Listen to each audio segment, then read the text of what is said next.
My name is Gail Vail, and I'm an artist. I've been an artist most of my life, but I still keep learning. But then again, don't we all keep learning, hopefully? I like to teach oil painting, and one of the things that I love to do is start with a very limited color palette, particularly the primary colors. And I would use white, cad yellow medium, cad red medium, alizarin crimson, and ultramarine blue. Now today, what I'd like to talk about is making greens. I like to teach my students how to mix colors.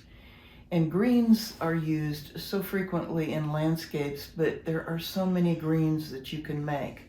So I wanted to simplify the process and show you how to mix them. So to start this demonstration today, I have prepared a chart, and I put abbreviations on the chart so that you'll know which colors I'm referring to.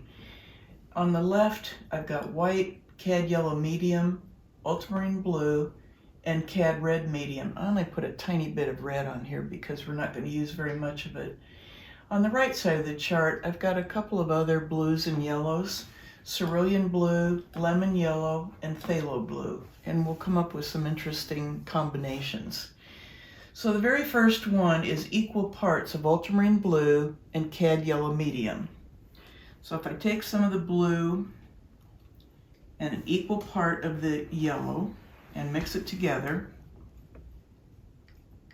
I'm going to get kind of a medium green. While I'm mixing this, let me just say that one of the other things I recommend is I like a pointed palette knife, and you'll see why when I mix the tiny bit of green to it.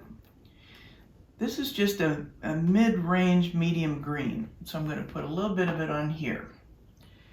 So to get a darker green, I would add more ultramarine blue. Take a little bit of this off to the side and make it darker. That's why I use the greater sign here. That's darker. It could be even darker still.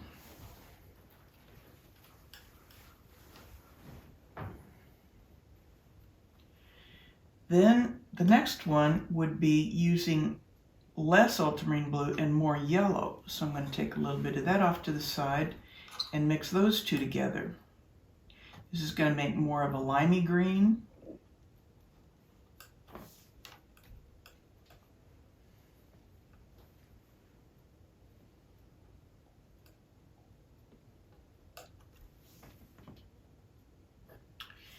The fourth one is equal parts of both, and then a tiny, tiny bit of cad red medium, which is going to make more of an olive green. So I'm going to take this medium one, and I'm going to take just a tiny tip of red. I can always add more.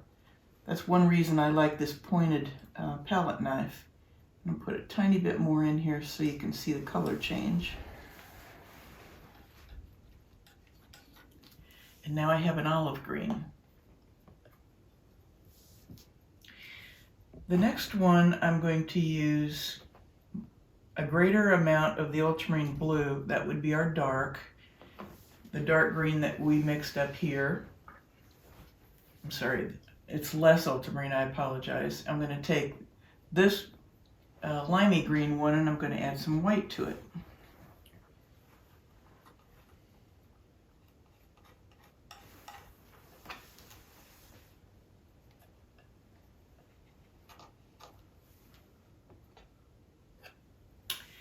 So now we have, I could add even more white and it's going to be even lighter. Put a little bit more on the left side of that. Now I'm going to do something a little bit different. I'm going to take the ultramarine blue and I'm going to mix equal parts ultramarine blue and lemon yellow. Lemon yellow, you can see my palette. This is cad yellow medium. This is lemon yellow. Lemon yellow is a much cooler yellow, and so you're going to get a little different result from it. So if I take some of the ultramarine blue and add equal parts lemon yellow,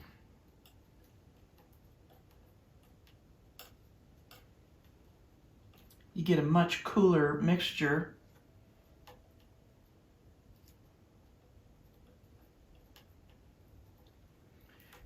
To compare this, this is more of a fresh spring green. Now if I take this same mixture and add some white to it,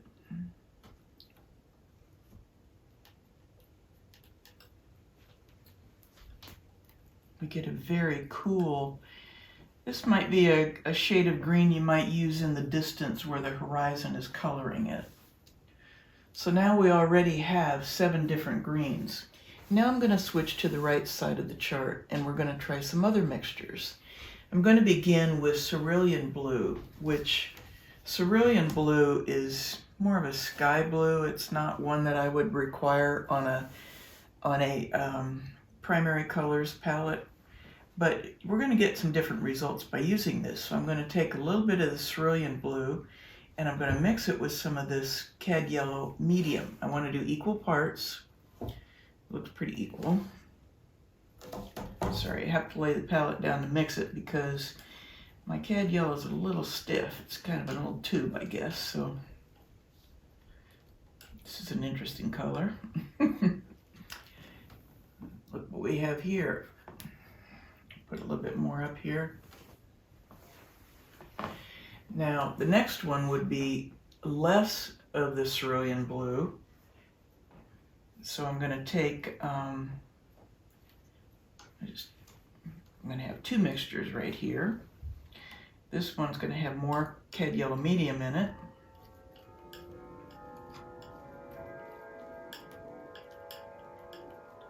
Sorry, I skipped down one. So this is going to be right here. Less of the blue.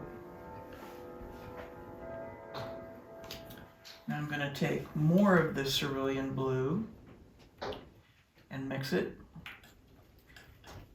which, as you remember from the other side, when you have more of the blue, it's going to make a darker shade.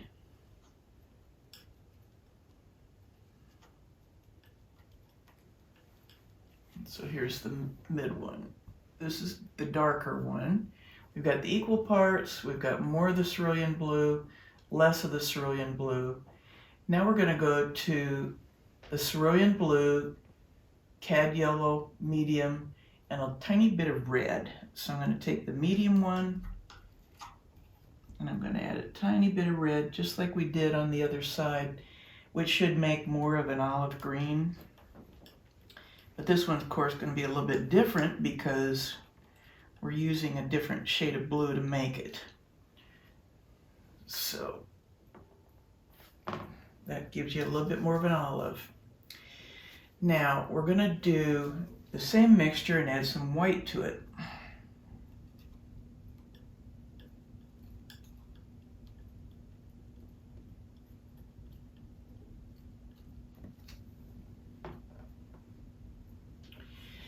Now I'm going to jump ship and we're going to take the cerulean blue and I'm going to use the lemon yellow. The lemon yellow, again, is the cooler yellow. So if I take some of this cerulean,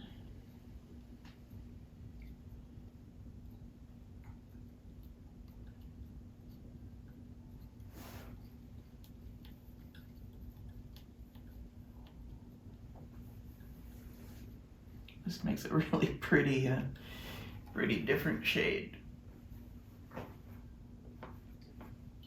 So if I take this same mixture now and add a little bit of white to it,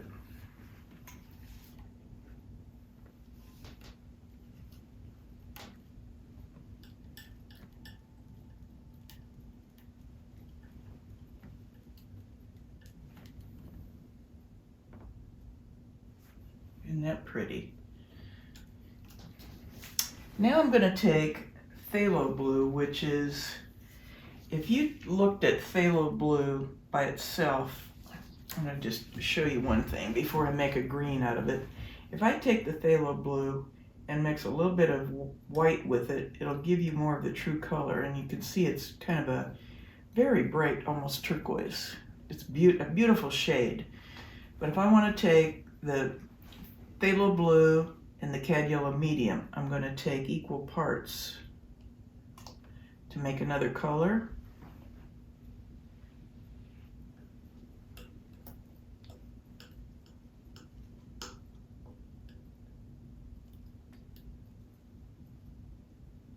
It's a rich, rich green, boy.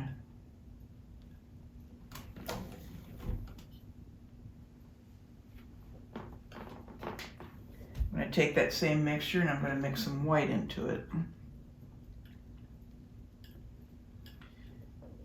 One tip that I have learned over the years is that if you take any color, take a tiny bit of it to the side with your point of your palette knife and mix a little bit of white into it. It gives you a better idea of what your colors are in the mixture. Okay, last two. First I'm going to take a little bit of the phthalo blue and mix it with some lemon yellow. So we've got the same phthalo blue and the cooler yellow. Oh boy, you're going to love this one. Look how pretty that is. Now if I want to take that same one and add some white to it, it gives you a very, very, very pretty, almost a fluorescent green. So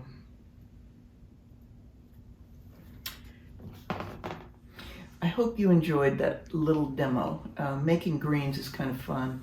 We could go through the same kind of a demo on making different shades of gray, whether it's cool grays or warm grays, and we'll do that next time. But one of the things I love to do is to show my students how to make burnt sienna and yellow ochre and maybe burnt umber. Those are colors that you might eventually add to your palette, but it's much better if you know how to make them. Then you'll know your color scheme is cohesive. So please join me next time. Thank you for tuning in. I appreciate it.